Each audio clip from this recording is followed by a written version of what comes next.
this community of practice is a linking point. It links with provincial entities. It links with other forums. And jointly, you'll see right at the bottom, it speaks about tipping points of influence. So what this diagram is attempting to show is that bringing together all those stakeholders is an attempt to understand those tipping points. And that's the knowledge management which we spoke about earlier. And then it's about saying how can we shift the tipping points as a community of practice, having now that full perspective. Page 3 talks about this whole multi-stakeholder nature of the community of practice. And here it speaks about a platform for engagement where really the community of practice is wanting to share knowledge, to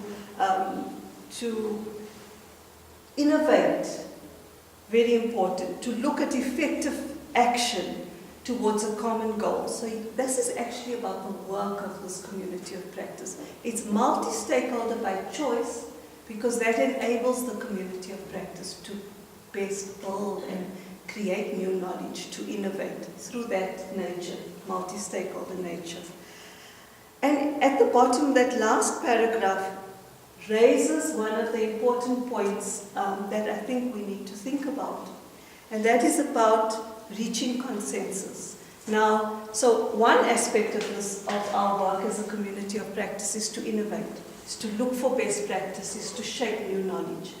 Another aspect that has come up quite a bit is how can we vocalize, how can we share common thoughts that might be around policy, might be around programs, important things that are happening on the national ECD landscape where we, like the QCTO process, where this community of practice would like to register a voice.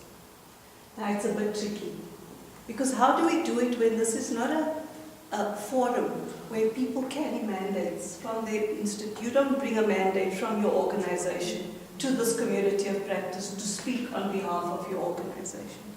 However, there is something evolving which is about a common perspective and a common voice. And there's a policy process that's happening, and this community of practice wishes to make its voice heard.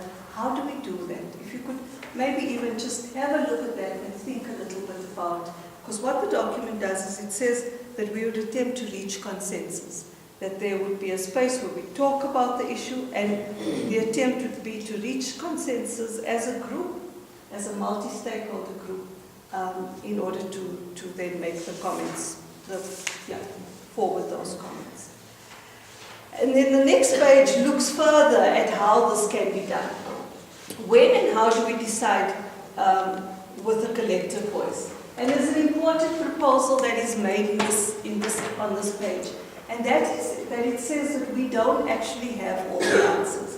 We're actually not quite sure how a multi-stakeholder group makes a decision on a collective matter like a policy document or something like that.